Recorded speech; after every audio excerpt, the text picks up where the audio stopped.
Welcome everyone. Here we are again with our new video from the chapter The Age of Industrialization. That is our part number 2 from the Before the Industrialization. प्यारे बच्चों, जैसा कि आप जानते हैं कि हमने लास्ट क्लास में इसके फर्स्ट पार्ट को पढ़ा था, जिसमें हमने डिफरेंट तरीके से बहुत अच्छी अच्छी बातों को जाना था कि भाई बिफोर इंडस्ट्रियलाइजेशन में फैक्ट्री को किस तरीके से इंडस्ट्री बोल दिया जाता था। और फैक्ट्री जो थी बेटा, उसके आर्गुमेंट्स में कुछ सेंटेंस आते हैं जिसके द्वारा हम बोल सकते हैं कि जो फैक्ट्रीज हमारी होती हैं बेटा, उनको टोटली इंडस्ट्रियलाइजेशन का इनिशियल प्रोसेस कहना बिल्कुल भी सही नहीं होगा। ये हमने पढ़ा था बेटा उसके बारे में। लेकिन आज हम जो पढ़ने वाले हैं बेटा, वो हम पढ़ने वाले हैं उसका सेकंड पार्ट। क्योंकि लास्ट क्लास में मैंने आपको इंडस्ट्रियलाइजेशन में बताया था किस तरीके से जो मर्चेंट्स वगैरह थे बेटा, वो मर्चेंट्स वगैरह जो थे, वो किस तरीके से बेटा रूरल की पार्ट की तरफ जाने लगे थे और वहां पे उन्होंने अपना बिजनेस को स्टार्ट किया था। और उसमें हमारे गिल्डर्स आए थे बेटा, ये हमारे कुछ अर्बन के क्राफ्ट्समैन आए थे कि वो किस तरीके से बेटा आप ये कंट्रोल करते हैं कि इसको किस चीज को, इंडस्ट्रियल की गुड्स को वो क्या करते हैं, कंट्रोल करते हैं। और इसी तरीके से हमारा जो प्रोडक्शन है बेटा, वो स्टार्ट हो गया था। तो उस प्रोडक्शन में हमें ये भी जाना था कि गिल्डर किस तरीके से बेटा प्राइस को, डिमांड को, इन सब चीजों को कंट्रोल करते हैं और किस तरीके से कोई भी न्यू क्राफ्ट्समैन जो है बेटा उसमें एंट्री नहीं ले सकता।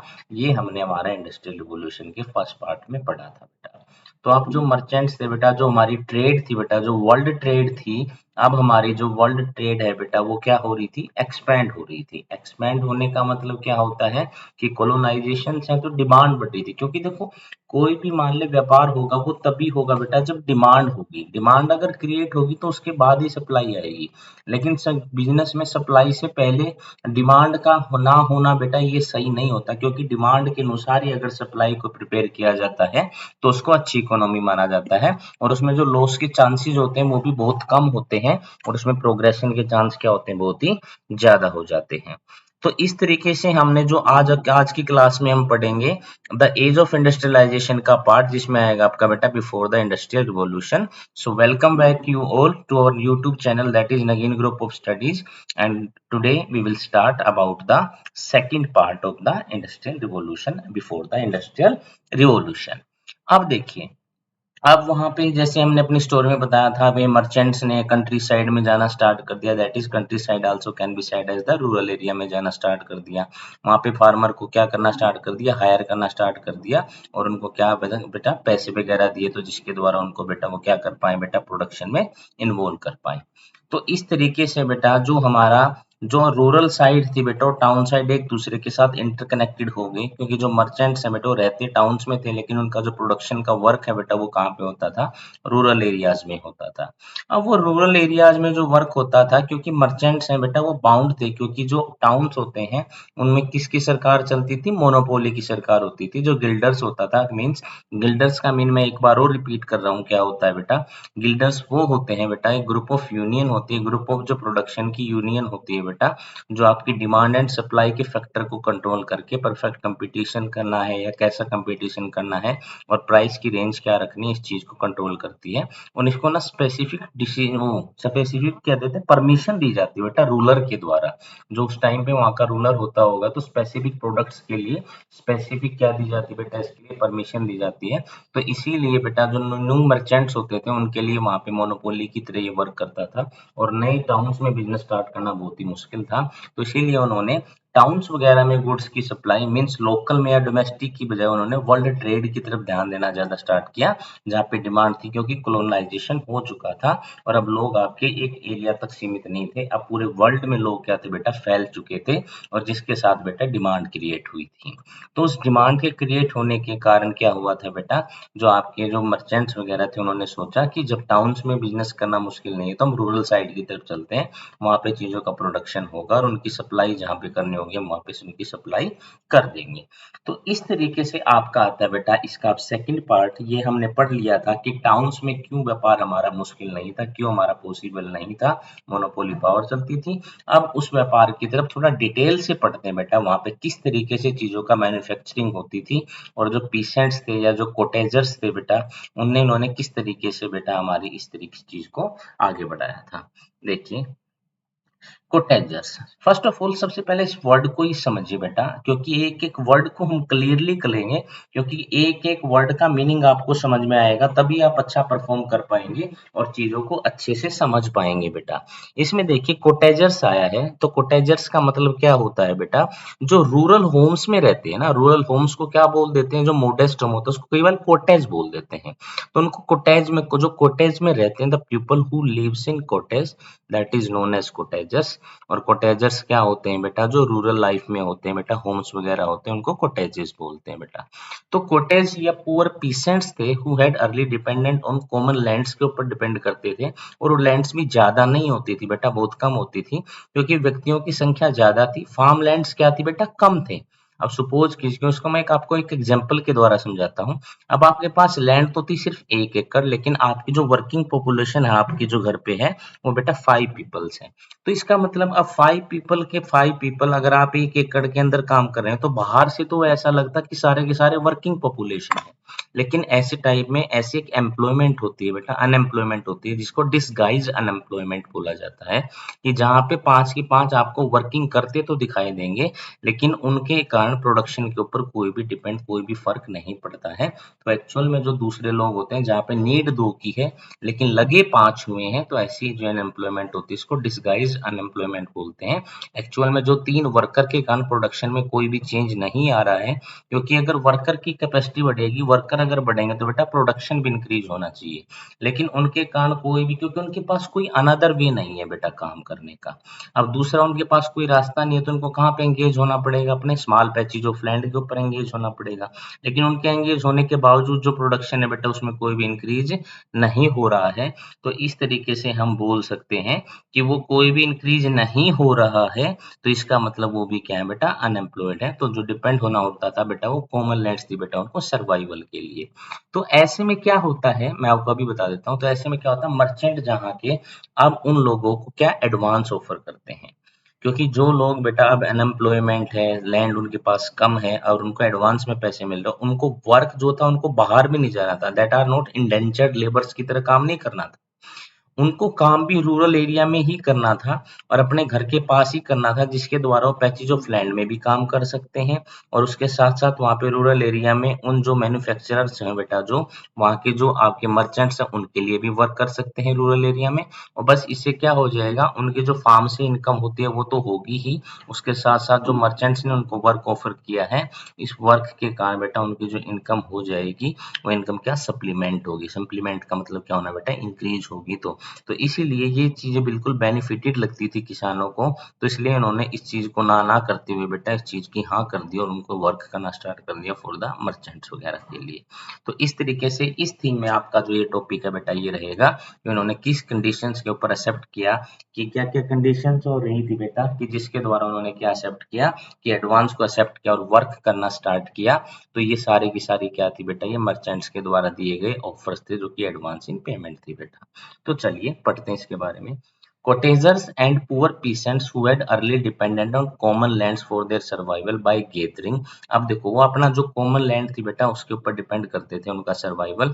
अब देखो फार्म लैंड में क्या हो सकता है बेटा, वो जैसे कोई भी आपकी जो क्रॉप्स वगैरह है बेटा, उसको गेदरिंग का मतलब क्या, जैसे फ्यूल वुड्स वगैरह ले लिया, या उसके अलावा कोई बेरीज वगैरह है, कोई फ्रूट्स वगैरह उनको गेदर कर लिया, या अपना जो एनिमल्स है बेटा उनको रियर कर लिया, तो उनके लिए कुछ चारा वगैरह उगा दिया, तो क्या था बेटा, तो फायरवुड की गैदरिंग करके, फायरवुड के द्वारा, रूरल एरिया था बेटा, बेरीज को गैदर करके, या hay and straw, that is a quite important word.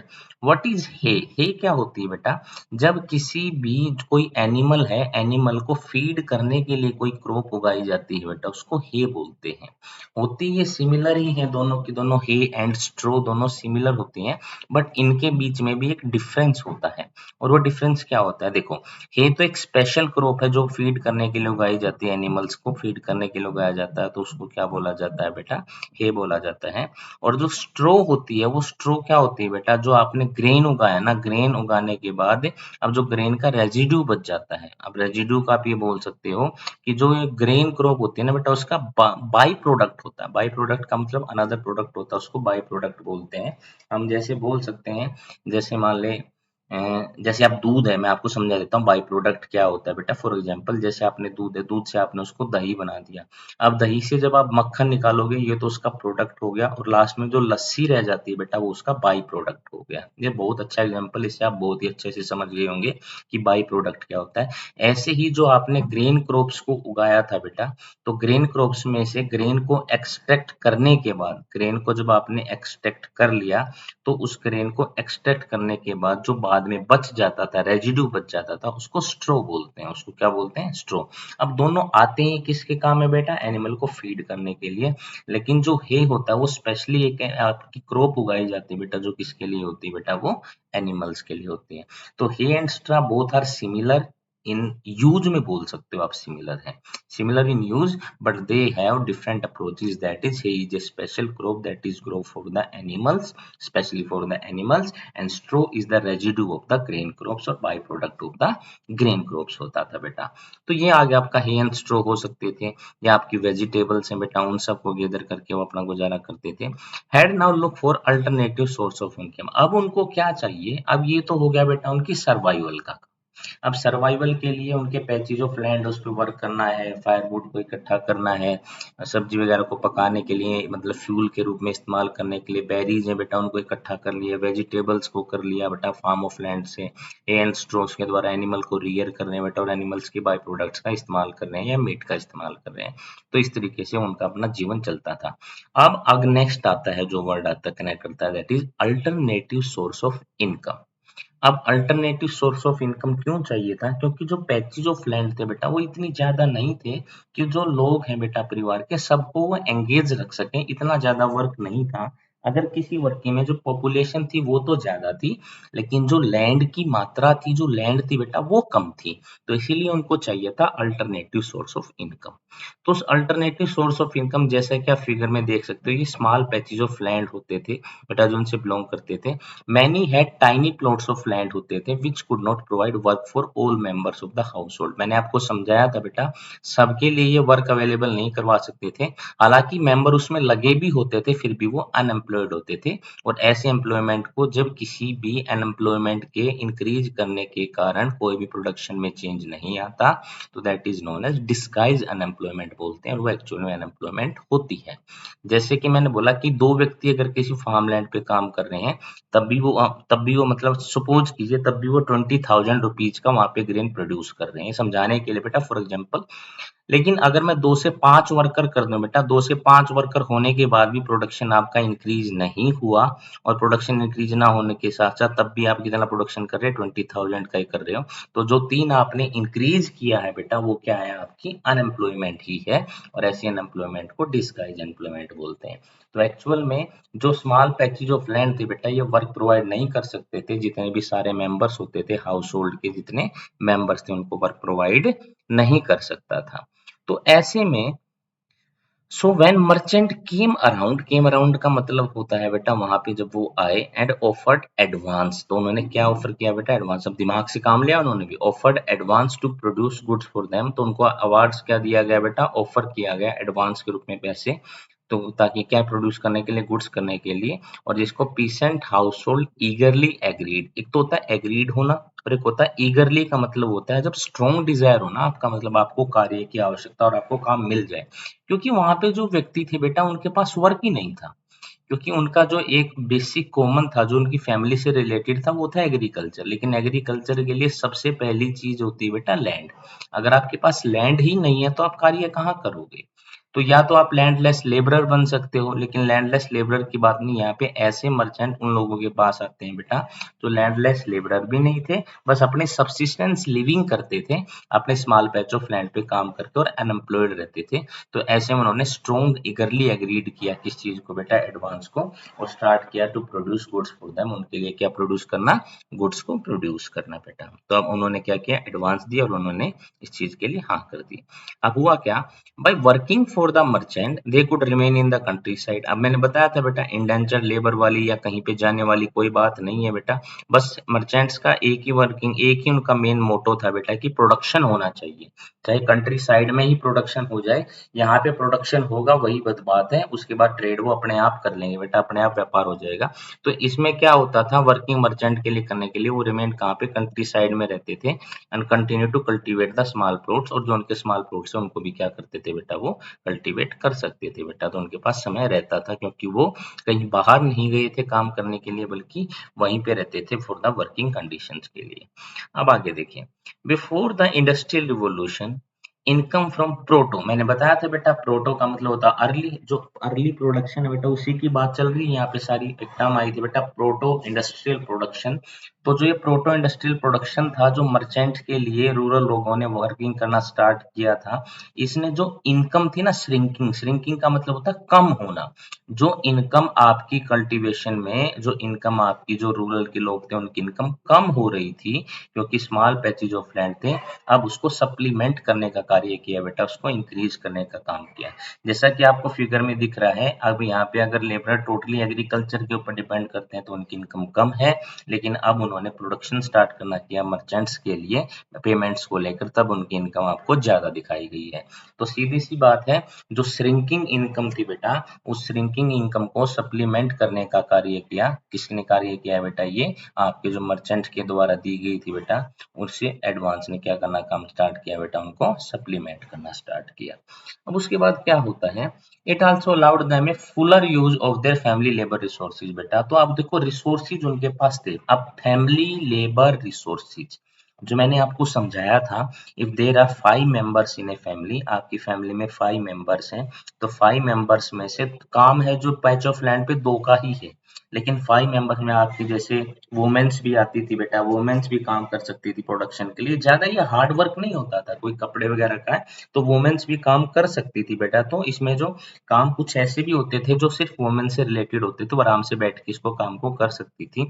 तो उनके जो फैमिली के लेबर रिसोर्सेज हैं, लेबर रिसोर्सेज का मतलब ये समझाना चाह रहा है बेटा आपको कि अगर किसी फैमिली में 6 मेंबर्स हैं, तो 6 मेंबर्स में तो सारे के सारे मेंबर्स को, किसी को तो पैच ऑफ लैंड पे तो काम हो जाएगा, अब सारा दिन तो आप काम खेत में नहीं करोगे, उसके अलावा आपके पास जो पार्शियल टाइम था, और कुछ तो ऐसे थे जिनको बिल्कुल काम ही नहीं होता था। अब पैच ऑफ लैंड ही इतना स्मॉल है कि 4 तो बिल्कुल अनएम्प्लॉयड है बेटा।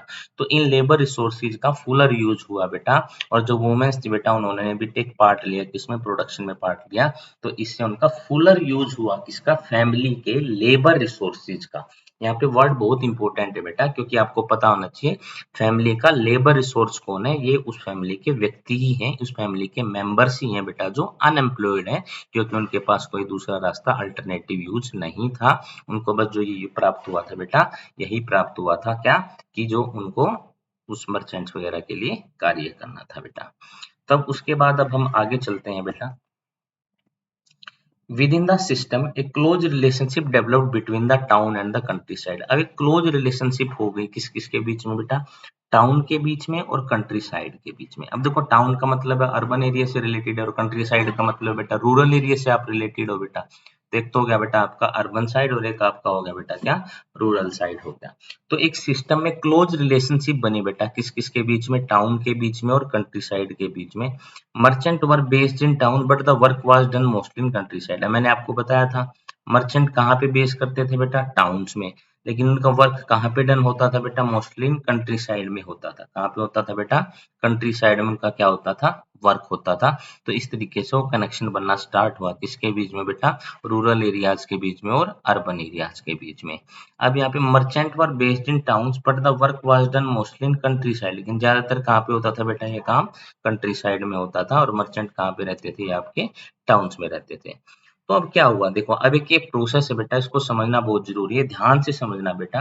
ये क्या होता है कि प्रोसेस में किस तरीके से वर्क चलता था, अब यहाँ तक ये तो समझ में आ गई वर्क क्यों ऑफर किया गया, क्या मेन मेथड था। अब सारी चीजों को ना बेटा कनेक्ट करके ही चलती रहे ना, अगर कनेक्ट करके चलती रहोगे तो चैप्टर बहुत अच्छे से समझ में आएगा कि क्या हुआ था, ये एक स्टोरी टाइप लगेगा। अब मर्चेंट्स थे बेटा, वो टाउन में वर्क नहीं कर सकते थे, वो किसकी तरफ चले, रूरल की तरफ चले। रूरल में लोगों के पास क्या थी बेटा, पैचेज ऑफ लैंड नहीं थी। अब पैचेज ऑफ लैंड नहीं थी बेटा ज्यादा, तो वहां पे क्या, अनएम्प्लॉयमेंट थी। तो मर्चेंट्स ने क्या ऑफर किया बेटा, उनको ऑफर किया उनको एडवांस में पेमेंट, जिससे जो रूरल एरिया के लोग थे उनको क्या हुआ बेटा, उनको फुलर यूटिलाइजेशन हुआ किनका, लेबर ऑफ रिसोर्सेज का। क्योंकि जब हम रिवाइज भी करेंगे तब भी हम बुक किस लैंग्वेज में ही रिवाइज करेंगे ताकि आपको बहुत अच्छे से समझ में आए और इन वर्ड्स का आप कहाँ पे इस्तेमाल कर पाए बेटा, आप अपने एग्जाम में इस्तेमाल कर पाए। तो वहां पे उन्होंने जो ऑफर किया एडवांस ऑफर किया, तो इसके लिए उन्होंने ईगरली उसके लिए हाँ कर दी बेटा। अब उनके जो फैमिली के लेबर रिसोर्सेज था उनका क्या होने लगा बेटा, उनका उन लेबर रिसोर्सेज ने क्या कर दी, हाँ कर दी, और उसके साथ क्या हुआ बेटा, उन्होंने उसके साथ उनकी इनकम में क्या हुई बेटा, सप्लीमेंट हुई। अब ये होता कैसे था उसके बारे में एक प्रोसेस है बेटा। तो अब उस प्रोसेस में क्या हुआ बेटा, तो इसमें टाउन में और एक आपके कंट्री साइड में क्या बन गई बेटा, एक रिलेशनशिप बन गई, एक बिल्कुल एक स्ट्रॉन्ग रिलेशनशिप बन गई, क्योंकि मर्चेंट है वो रहते टाउन्स में थे लेकिन उनका वर्क कहाँ पे चलता था बेटा, रूरल एरिया में चलता था, कंट्री साइड चलता था।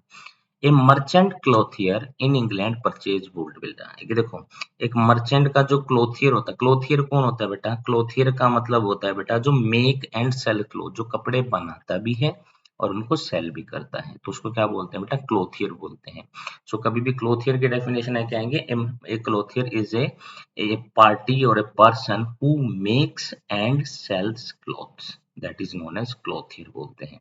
तो वो क्या परचेज करता था बेटा, वूल को परचेज करता था फ्रॉम ए वूल स्टेपलर। अब वूल स्टेपलर कौन होता था बेटा, जो एक प्रोड्यूसर होता है ना, जो भेड़ वगैरह को पालते हैं बेटा, वूल स्टेपलर उनसे क्या खरीद लेते हैं बेटा, वूल खरीद लेते हैं। सो जो बाय करता वूल का फ्रॉम ए प्रोड्यूसर से, उसको वूल स्टेपलर बोलते हैं, उसको क्या बोलते हैं बेटा, वूल स्टेपलर।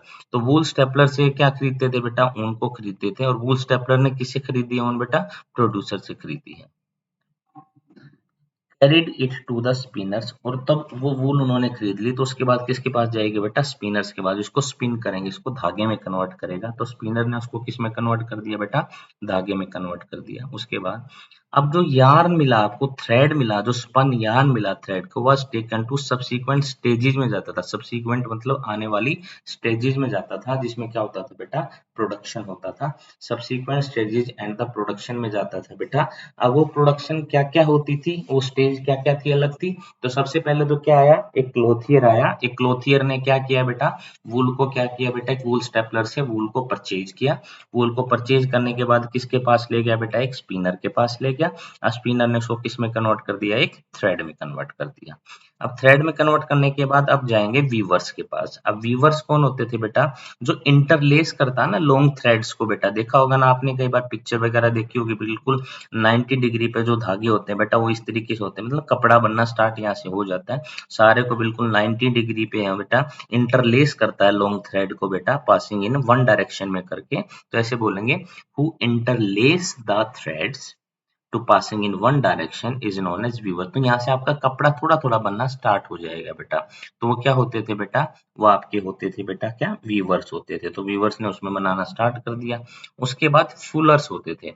फुलर्स क्या होते थे बेटा, ये कपड़े को क्लीन करते थे, क्लींजिंग करते हैं और कपड़े को थिकन करते हैं। थिकन का मतलब इनका भी आगे प्रोसेस रहता है, अब अच्छे तरीके से कपड़ा यहाँ पे बनकर तैयार हो जाता है, वो फुलर्स होते हैं।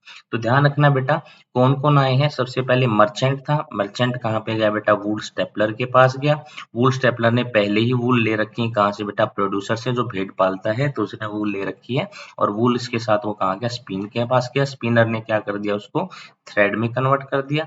थ्रेड में कन्वर्ट करने के बाद सब्सिक्वेंट स्टेजेस ऑफ प्रोडक्शन में जाने के बाद ये वीवर के पास गई। वीवर ने उसने क्या कर दिया बेटा, उसको वीवर ने कपड़ा बनाना स्टार्ट कर दिया, इंटरलेस करना स्टार्ट कर दिया लॉन्ग थ्रेड को। और जो फूलर्स थे बेटा उन्होंने कंप्लीटली कपड़े को क्लीन भी किया और उसको थिकन भी कर दिया, मोटा भी कर दिया। उसके बाद अब जाता था बेटा डायर्स के पास। डायर्स को तो आपको पता है, जो क्लोथ्स को डाई करता है बेटा, उसको रंग देता है, तो अलग अलग कलर देता था, उसके पास किसके पास जाता था, डायर्स के पास जाता था। तो अब आप एक सर्कल देख पा रहे होगे बेटा, अब आप एक रिलेशनशिप देख पा रहे होगे कि एक दूसरे के ऊपर कैसे डिपेंड करते थे। मर्चेंट ने कहाँ गया बेटा, मर्चेंट के बाद वूल स्टेपलर आता है, वूल स्टेपलर के बाद स्पिनर आता है, स्पिनर के बाद कौन आता है बेटा, वीवर आता है, वीवर के बाद कौन आता है बेटा, आपके आपके फुलर्स आते हैं, फुलर्स के बाद क्या आते हैं बेटा, आपके डायर्स आते हैं, और आपका कपड़ा बनकर क्या हो जाता था, तैयार हो जाता था। तो इस तरीके से सब्सिक्वेंट स्टेजेस होती थी बेटा, जो कि प्रोडक्शन में काम आती थी। तो डायर्स ने इसको क्या कर दिया बेटा, बिल्कुल तैयार कर दिया। अब the finishing was done in London बेटा। अब जो फिनिशिंग होती थी ये सारी की सारी कहाँ पे होती थी बेटा? लंदन में होती थी। Before export merchant sold the cloth in the international market. तो अब इस क्लॉथ को बेटा, अब देखो टाउन्स में तो नहीं लेके जा सकते, वहां पे तो मोनोपोली चलती है, वहां पे तो किंग का शासन, उनसे परमिशन लेनी पड़ती है बेटा। और वहां पे तो इसी तरीके से वहां पे गिल्डर्स वगैरह बिलोंग करते हैं, तो इंटरनेशनल मार्केट में बिकेगी। अब वर्ल्ड ट्रेडिंग होगी, लेकिन उस वर्ल्ड ट्रेडिंग के होने से पहले जो फिनिशिंग होती थी वो कहाँ पे होती थी बेटा? लंदन में होती थी। कहाँ पे होती थी? लंदन में होती थी। तो इसीलिए लंदन को फिनिशिंग सेंटर माना जाता था। तो finishing was done in London before the export merchant sold the cloth in the international market में भेजने से पहले लंदन में होती थी। London in fact came to be known as finishing centre. तो लंदन को किस रूप से जाना गया बेटा? इसको फिनिशिंग सेंटर के रूप से जाना गया, जिसको हम क्या बोलते हैं बेटा? फिनिशिंग सेंटर के रूप में जाना गया। The proto industrial system was the part of a network of commercial exchange. अब देखो कमर्शियल एक्सचेंज क्या होता है? कमर्शियल एक्सचेंज होता है transfer of goods and services from one person to another person. तो गुड्स आपकी देखो ट्रांसफर हो रही है ना। स्टार्टिंग में जो कौन आया था बेटा? अब देखो कमर्शियल एक्सचेंज कैसे हो रहा है, मैं कमर्शियल एक्सचेंज आपको बताता हूँ। सबसे पहले कौन था? मर्चेंट था। मर्चेंट से कहाँ पे गुड ट्रांसपोर्ट हुई? किसमें गुड एक्सचेंज कहाँ पे हुआ? गुड स्टेपलर से हुआ। अब मर्चेंट ने किसको दे दिया बेटा? स्पिनर को दे दिया। स्पिनर के बाद कहाँ पे गुड्स चलेगी? वीवर्स के पास चलेगी। वीवर्स के पास कहाँ चलेगी बेटा? फुलर्स के पास चलेगी। फुलर्स के पास कहाँ चलेगी बेटा? फुलर्स के पास कहाँ चलेगी बेटा? आपकी डायर्स के पास चलेगी। तो इस तरीके से कमर्शियल एक्सचेंज होता था। अब ऐसा थोड़ा सब फ्री में कर देते होते, सबके चार्जेज होते थे। अब यहाँ पे चीजें आपकी बनना स्टार्ट हो रही है, तो सब क्या करते थे बेटा? इसके बदले में क्या मनी कमाते थे। और एट लास्ट में जब क्लॉथ बनकर तैयार होता था, तो ये बहुत लोगों को सब्सिक्वेंट स्टेज पर आपकी एम्प्लॉयमेंट प्रदान कर चुका होता था बेटा। तो अब इसके बाद क्या होता था? लंदन में जो ये आपकी क्या होता था? फिनिशिंग मार्केट होती थी। तो इसके बाद क्या होता था? Commercial exchange. तो इस प्रोटो इंडस्ट्रियल सिस्टम जो होता बेटा, ये एक पार्ट था किसका? एक नेटवर्क ऑफ कमर्शियल एक्सचेंज का बेटा। तो मैंने आपको कमर्शियल एक्सचेंज के बारे में भी बता दिया। कमर्शियल एक्सचेंज क्या होता है? कि जहाँ पे ट्रांसफर होता है बेटा गुड्स एंड सर्विसेज का भी। क्योंकि कोई भी एक व्यक्ति बिल्कुल कपड़ा बनाए ऐसा पॉसिबल नहीं है कि किसी ने वूल लिया और उसी से उसने सारे कार्य कर दिए, उसने कपड़े को तैयार कर दिया, ऐसा नहीं होता था। तो कमर्शियल एक्सचेंज होता था। तो it was controlled by merchant and the goods were produced by vast number of producer. तो ये जो होता था बेटा कमर्शियल एक्सचेंज, इसको कौन करता था बेटा? मर्चेंट इसको क्या करते थे? कंट्रोल करते थे। And goods were produced by vast number of producers बेटा। और तो बहुत सारे प्रोड्यूसर्स जो होते थे, तो वो क्या प्रोड्यूस करते थे बेटा? तो इन चीजों को क्या करते थे? प्रोड्यूस करते थे। और उसके बाद working with in their family farms में रहते हुए बेटा, नॉट इन फैक्ट्रीज। तो यहाँ पे अभी तक फैक्ट्री की बात नहीं हुई है बेटा, फार्म्स में काम करते थे मर्चेंट के।